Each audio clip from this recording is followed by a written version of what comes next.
안녕하세요. 대연불보정사 수연스님입니다. 법화경 강의 제232회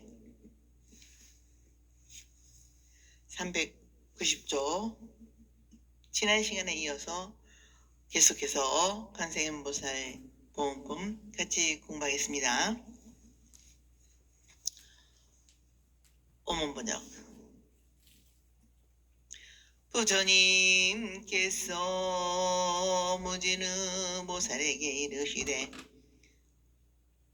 남자야 만약 어떠한 나라의 중생을 부처님의 몸으로 구제해야 할 사람은 관세음보살이 곧 부처님의 몸을 나타내시어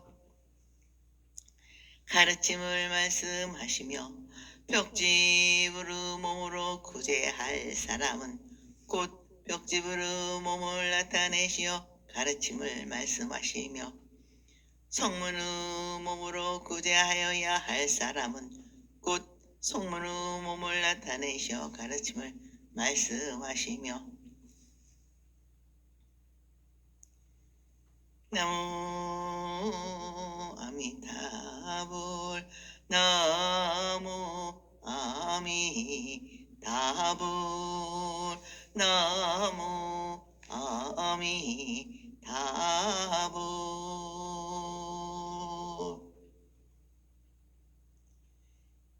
여기서는 관세음보살이 33가지의 모습으로 나타나서 중생을 구제하는 보문 시연 가운데 부처님과 벽집을 성문의 모습을 나타내시어 가르침을 설하시고 중생을 구제하시는 3가지의 거룩한 모습에 대한 말씀이다.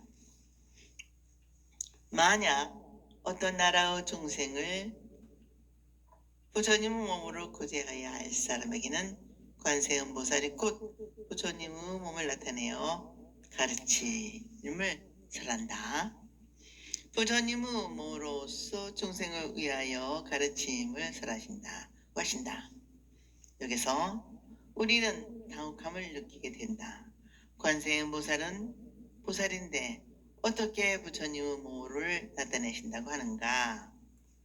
대비경에 의하면 관세음보살은 아득한 옛날에 이미 성불한 종법명왕열애로서 중생을 구제하기 위한 대비원력으로 부처님의 자리에서 보살의 자리로 내려와 관세음보살이 되었다고 한다. 또 관세음보살 수기경에서는 관세음보살이 아미타불이 열반하신 뒤 깨달음을 얻어 오강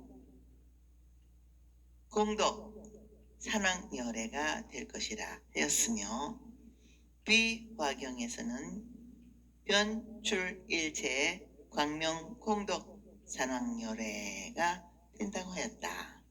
그러니까 이미 된 부처님이 보살의 모습을 나타내시기도 하고 보살이 부처될 수행과 과정에 있기도 한 관세음보살은 부처님의 몸도 자유롭게 나타내시어 중생을 구제하는 가르침을 설하는 아주 자연스러운 것이라 하겠다.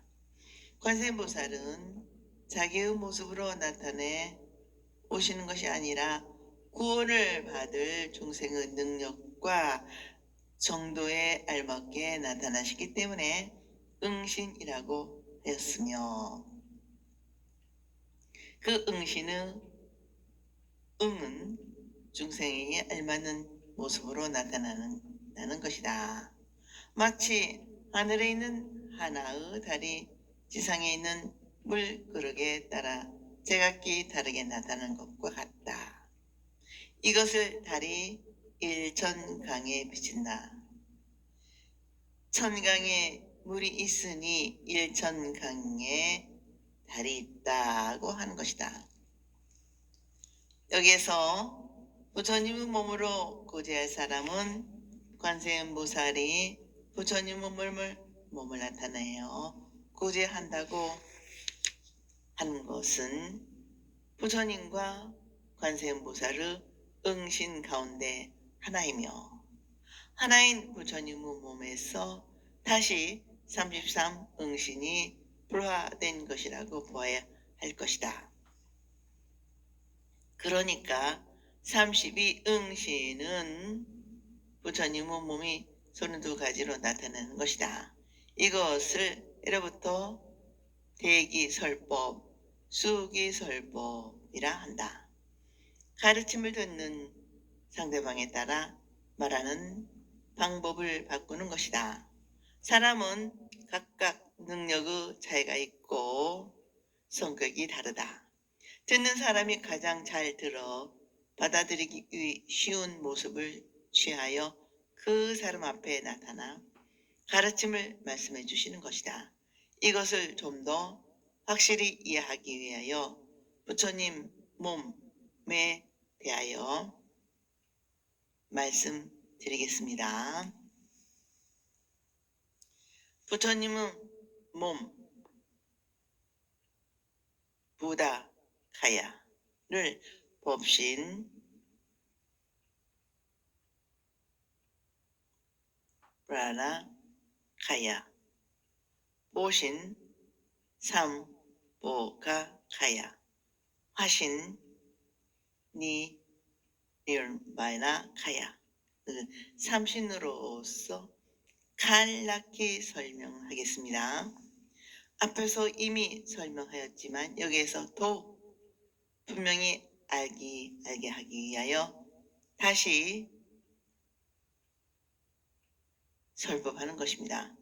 첫째, 법신 달마카야는 영원한 불명의 진실의 그 자체로서 영원불멸의 진실, 진리 법인 인격화된 부처님을 말한다.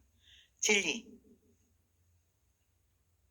법을 신체, 신으로 하야 한다는 뜻이다. 진리인 법으로 법, 달마와 하나가 된 것이 부처라는 것이다. 또한 소가모니에 대한 깨달아지고 말씀된 진리 그 자체가 부처의 참다운 몸으로 보는 것이다. 진리, 법, 진리가 우리의 감각기관으로 볼 수 있거나 만져볼 수 있는 것이 아니라 이것의 단정한 표현의 반야신경의 불생불멸 불구부정 부증불감이라 할 것이다. 둘째, 보신 삼아가카야는 보시는 능력이 구체적인 현상이나 이 현 상계를 움직이고 있는 현상으로 나타난 삼 상태를 말한다. 다시 말하면 이 우주 삼라망상의 생성, 유지, 발전하는 법칙이 인격화한 것을 말하는 것이다. 보살이 수행할 때 중생을 구원하는 것을 목적과 목표와 깊은 사비를 바탕으로 원을 세우고 오랜 세월 동안 그 원을 실현하기 위한 수행을 완성한 결과로 나타난 온갖 덕의 원만한 부처님의 몸이라 하겠다. 그러니까 보신의 보는 보살의 원과 행을 완성하여 원과 행의 값으로서 받는 부처님의 몸이라는 것이다. 그러니까 결과로서는 몸, 과보로서 몸이라는 것이다. 오바카카야인 것이다. 보시는 사상은 살상사에 원유된 것으로 보아야 할 것이다. 우리는 여기에서 수행을 완성한 보살들이 중생을 기화한다는 중생기화 보살이 등장하게 되고 이 보살들은 부처님과 같이 현존하에는 보살로서 승별되게 되는 것으로 볼 수 있다. 그 상징적인 보살이 곧 관세음보살, 보현보살, 문수보살과 같은 분들로서 부처님의 중생기화와 구상화한 보살이고, 이 보살들은 성불을 구하는 구조자로서 보살이 아니라 부처의 활동으로서 중생을 기호하는 보살이라 하겠다. 셋째, 화신 니말라 하야는 부처님의 현실에 대한 적극적인 작용으로서 보신의 상태가 다시 구체적인 인간의 모습으로 나타나서 인간의 모습으로 우리에게 오신 분을 말한다. 다시 말하면 중생을 기호하려는 부처님이 중생과 같은 몸을 갖고 보시는 몸을 말하는데, 서가모니 부처님과 같이 인간 세계의 마야 부인, 마야바라의 아기궁전에서 태어나 인간으로서 인간을 고민하는 출가 수행하여 깨달고 45년간 중생기화의 길을 걸으시고 열반에 드신 역사적인 부처님을 일깨우는 것이다. 이 화신의 부처님을 중생에게 알맞는 몸을 나타낸다고 하여 변화신 응화신이라고 한다. 이 부처님은 변화에 의하여 중생을 이익되게 하고 나무 이익의 성취를 득질로 한다고 하시며, 이 화신을 일켜 1100억 화신이라 한다. 그래서 우리는 1100억 화신 서가모니 불하고 부르기도 한다. 다시 말하면 사람들의 생각이 다르고 빛깔이 다르고 남녀노소의 구별이 있기 때문에 헤아릴 수 없이 많은 화신이 있다는 것이며, 그리고 이 세상의 모든 사람이나 모든 존재가 다 진리의 화신이고 우주 전체가 그대로 법신으로 화신 현상이라고 할 것이다. 그러니까 우리 모두가 다 부처이지만 서가모니 부처님이 된 부처님, 인더메이드라고 우리는 될 부처님, 인더메이킹이라는 것을 확실히 알아야 한다. 완성자인 된 부처님께서는 될 부처님인 우리의 현존하는 세계의 변화의 몸을 놔두시고 우리들의 깨달음을 위한 가르침을 펴시는 차제로운 행동입니다. 그러므로 부처의 몸으로 구제할 사람은 관세음보살이 곧 부처의 몸으로 나타나서 가르침을 설하셨다고 하시는 것인데, 관세음보살은 서가모니 부처님의 자비의 화신이기도 하고, 또한 서가모니 부처님이 관세음보살의 화신 불로서 현실되는 적극적인 작용으로서 나타난 응연의 한 부처님이기도 하다. 이 말씀을 뒷받침하는 말씀이 앞에 비유품의 이 3기에는 다 나의 것, 그 속의 모든 중생은 다 나의 아들이다 하였다. 우리 모두가 부처님 아들, 딸이며 부처님의 분신이다. 부처님의 분신은 우리에게 출혈하시어 알맞는 가르침을 주시는 것을 중생의 어리석음을 부처님의 깨달음으로 바꿔주는 자비이며, 부처와 중생과의 근원적인 적일성을 나타내 보이는 것이며, 자리의 성질한 그대로 이타의 화용으로서 작용하는데, 자리의 성질을 찾을 수 있다는 극적인 표현이라고 생각된다. 또한 절대적인 타력을 절대적인 자력으로 차례하게 된다는 것을 알 수 있다. 다음으로 인연을 깨닫고 무상을 알고 세계과 자기에 얽매이지 않는 사람인 벽지부르 몸으로 구제할 사람에게는 벽지부르 모습을 나타내어 그를 위해 가르침을 설한다고 하였다. 다시 말하면 12인연의 진리를 듣고 깨달음을 사람에게 관세음보살이 12인연을 깨달은 사람의 모습으로 몸을 나타내어 가르침을 설한다는 것이다.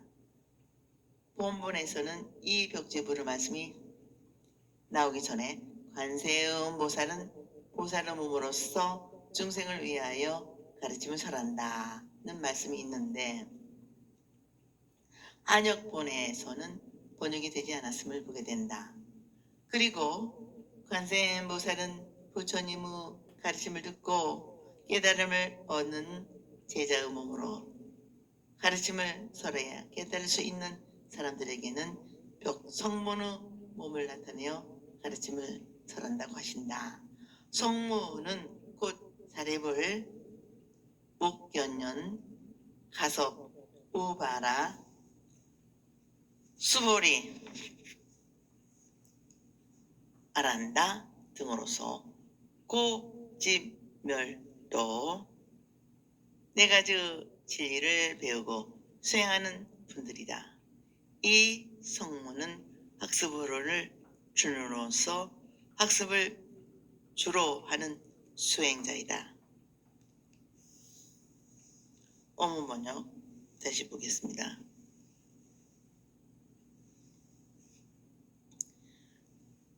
호방의 몸으로 구제해야 할 사람은 곧 호방의 몸을 나타내시어 가르침을 설하시며 제석의 몸으로 구제할 사람은 곧 제석의 몸을 나타내시어 가르침을 말씀하시며 자제전의 몸으로 구제할 사람은 곧 자제전의 몸을 나타내시어 가르침을 말씀하시며 대자제전의 몸으로 구제해야 할 사람은 곧 대자제전의 몸을 나타내시어 가르침을 말씀하시며 천태장군의 몸으로 구제해야 할 사람은 곧 천태장군의 몸을 나타내시어 가르침을 말씀하시며 비사문의 몸으로 구제해야 할 사람은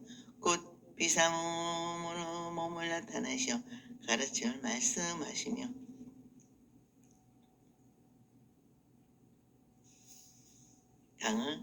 이 대문에서는 부처님의 관세음보살의 화신으로서 부처님께서 계시던 때는 신화 시대에 속하였으며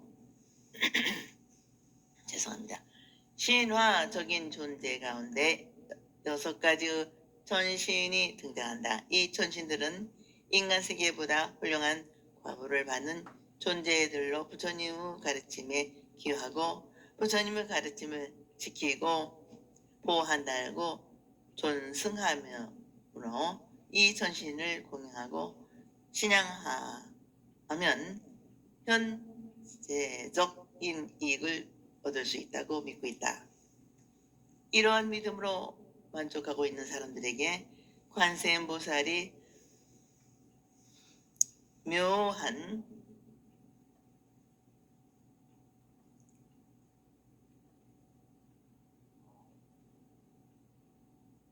관세음보살의 묘한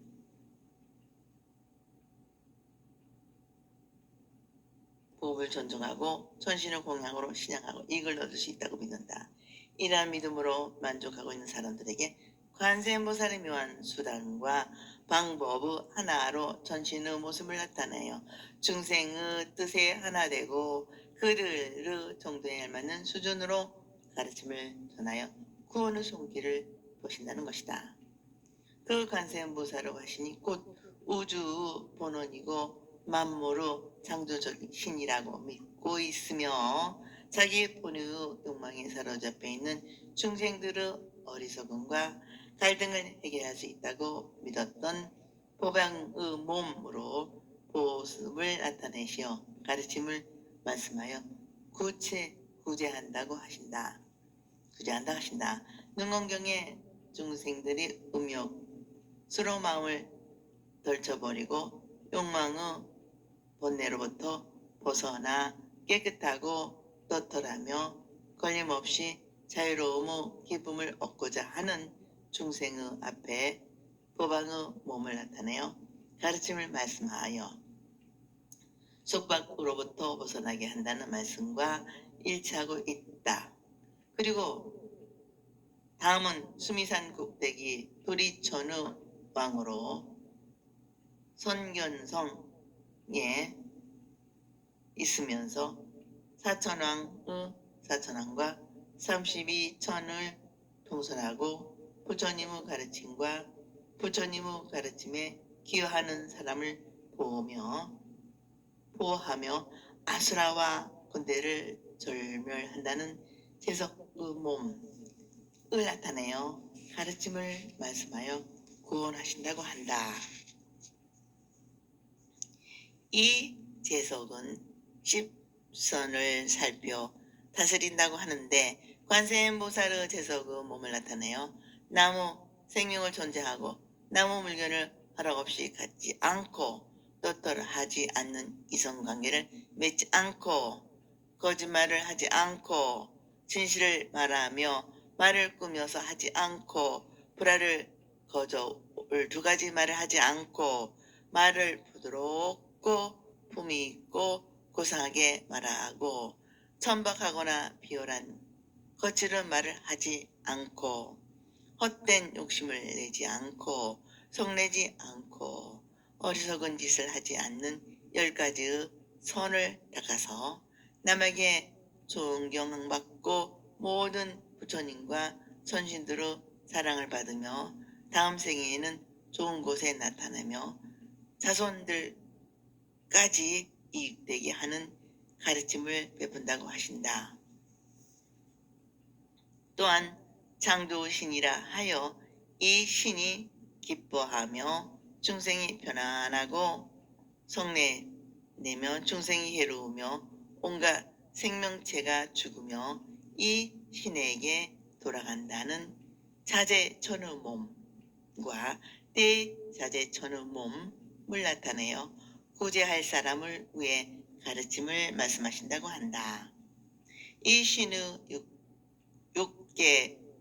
육천의 맨 위에서 항상 자기 아래의 천신들의 즐거운 일을 자유자재로 자기의 즐거움으로 삼을 수 있기 때문에 자재의 몸을 가지게 되었는데 포악한 악마와 같은 활동력을 가진 신이다. 아부제석은 10가지 선을 즐기는데 변하여 자재천은 10가지 악을 저지르고 자기의 괴로움만을 탐색한다. 그리고 10가지 악을 저지르고 괴로워하는 것을 자기의 의로 좋아하면서 남의 착한 마음의 행위를 방해하는 것이 자재천이라 한다. 그러니까 자비심으로 가득 찬 관세음보살을 아무리 악하고 나쁜 행위를 저지르는 사람까지도 어버이와 같은 사랑으로 측은히 여기시고 불쌍하게 생각하며 구원함과 동시에 악까지 중생 구제를 위한 일종의 수단과 방편으로 나타내고 중생 구제의 따뜻한 손길이 된다는 것이다. 그런데 자재천은 6개의 망이고 대자재천은 3개의 최고 하늘신이라고 하였으며 정법 화경에서는 자재천을 호존 대자재천을 대신묘천이라 번역되고 있다.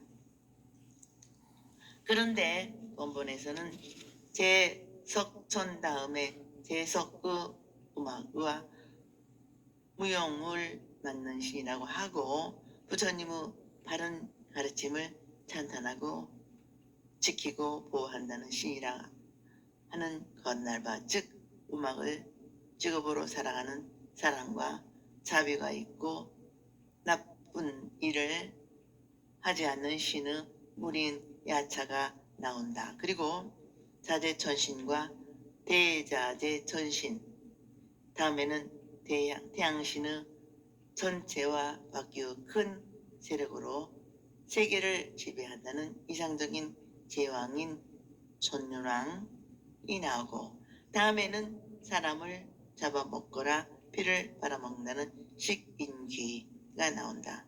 이 식인귀를 쫓기 위해서 화신에게 밀고 승려가 주물을 애운다고 한다. 여기서 우리는 구말라지의 아프 묘운보살 꿈에서 전륜왕과 하늘의 큰 장군을 다른 것으로 보았기 때문에 여기 관세음보살 꿈에서는 전륜왕이 빠진 것이 아닌가 생각해 볼 수 있으며, 또한 구말라집이 번역할 때 텍스트로 사용하였었던 본본에서는 관세음보살의 화신인 묘운보살의 화신과 같이 34가지가 아니었을까 생각해 본다.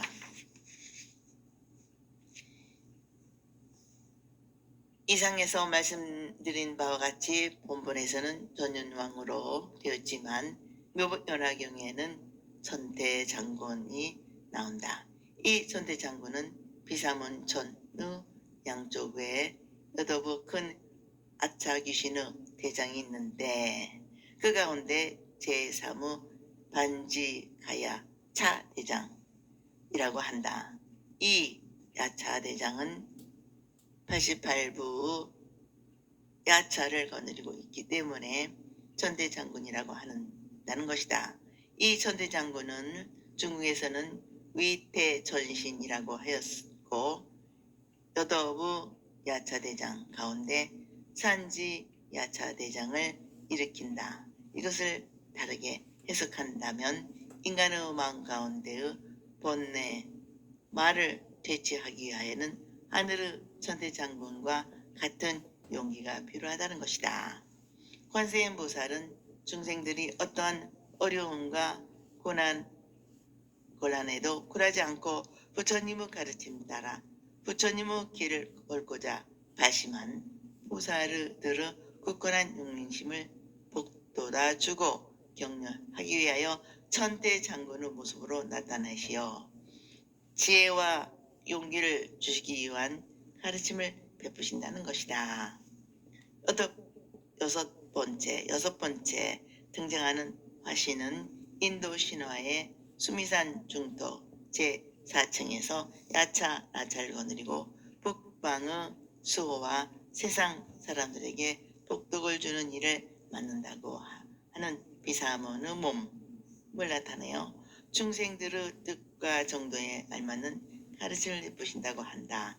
이 비사문은 항상 부처님의 도량을 지키고 보호하면서 부처님의 가르침을 많이 듣고 복덕이 많아 그 명성이 사방에 알려져 있으므로 다문촌이라고 하는데 사천왕의 하나이다. 이 신은 세상 사람들의 복덕을 주는 일을 맡았다고 하여 그 복덕을 얻기 위하여서 비사문 법회를 열고 불설비사문 청경을 애우고 이 신을 염송한다.